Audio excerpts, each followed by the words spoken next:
اللہ کے بندو، انسان کی نظر بہت محدود ہوتی ہے، اس کی فکر بھی محدود ہے، وہ غیب نہیں جانتا، مستقبل کے بارے میں اس کو کوئی خبر نہیں کیا ہونے والا ہے، اس کو پتہ نہیں کہ تقدیر انسان کو کس طرف لے جائے گی۔ اس کے باوجود وہ پوری کوشش کرتا ہے کہ نئی چیزیں ایجاد کرے، پردوں کی پیچھے جو چیزیں ہیں ان سے پردہ ہٹا دے، ایسے اسباب اور وسائل تلاش کرے جو اس کے جو مراد ہے اس کو پورا کر دے۔ ایسے وہ بھلا کیسے کر سکتا ہے جبکہ وہ ایک ضعیف مخلوق ہے؟ اللہ کا فرمان ہے انسان کو ضعیف پیدا کیا گیا ہے۔ یہی انسان ہے جو پوری کوشش کر رہا ہوتا ہے، ستاروں کی طرف رخ کرتا ہے، ابراج کی طرف دیکھتا ہے، ان سیاروں کی حرکت کو دیکھتا ہے، آسمان اور زمین کے درمیان کسی ایسی چیز کی تلاش کر رہا ہوتا ہے جو اس کو مستقبل کے بارے میں اچھی خبر دے دے، بری خبروں سے بچ جاتا ہے، اپنے خداؤں سے ایسے اشارے مانگتا ہے جو غیب کی خبریں دینے والی ہوں، تاکہ اس کو اپنے سفر میں، اپنی تجارت میں اور اپنے شادی میں، اپنے جو مختلف چیزیں ہیں ان میں صحیح وقت کی تلاش کر لے۔ یعنی برج کے ذریعے یا مختلف جو بت ہیں ان کے ذریعے، کبھی کوئی کاغذ پھینکتا ہے، کبھی کسی عبادت گاہ میں کوئی اور دھاگا وغیرہ ڈالتا ہے، دجالوں سے، جادوگروں سے اور دوسرے غیب کی خبریں دینے والوں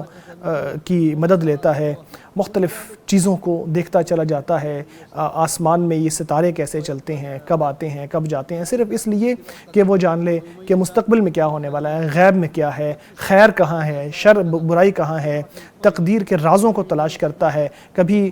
پرندوں کو دیکھتا ہے دائیں بائیں جاتے ہیں، کبھی وہ پرندوں کو اور کبھی جانوروں کو دیکھتا ہے یہ جاننے کے لیے کہ مجھے یہ کام کرنا چاہیے یا نہیں کرنا چاہیے، غیب کی خبریں تلاش کرنے کی کوشش کرتے ہیں۔ اس حوالے سے امام شافعی علیہ رحمۃ اللہ فرماتے ہیں، جاہلیت کے دور میں انسان جب کوئی کام کرنا چاہتا تھا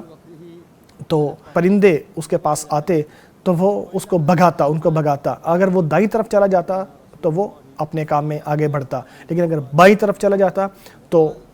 وہ رک جاتا۔ آپ صلی اللہ علیہ وسلم نے ان چیزوں سے منع کیا اور کہا کہ جو پرندے ہیں اگر آ کے بیٹھتے تو ان کو بیٹھنے دو، اڑاؤ نہ۔ یہ صحیح حدیث ہے اور اسے ام کرد خزاعیہ رضی اللہ تعالیٰ عنہ نے اسے روایت کیا ہے۔ یہ جو جاہلیت کے طور طریقے ہیں انہی کے اوپر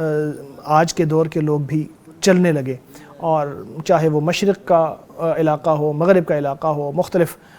قومیں ہوں یا مختلف امتیں ہوں، سبھی اسی راستے پر چل رہے تھے۔ جب اسلام آیا اپنی خوبصورتی کے ساتھ، اپنی ہدایات کے ساتھ، اپنے شاندار تعلیمات کے ذریعے انسان کو اس طرح ٹامک ٹوئیاں مارنے اور بغیر کسی ہدایت کے دائیں بائیں پھرنے سے یا گمراہ ہونے سے بچایا۔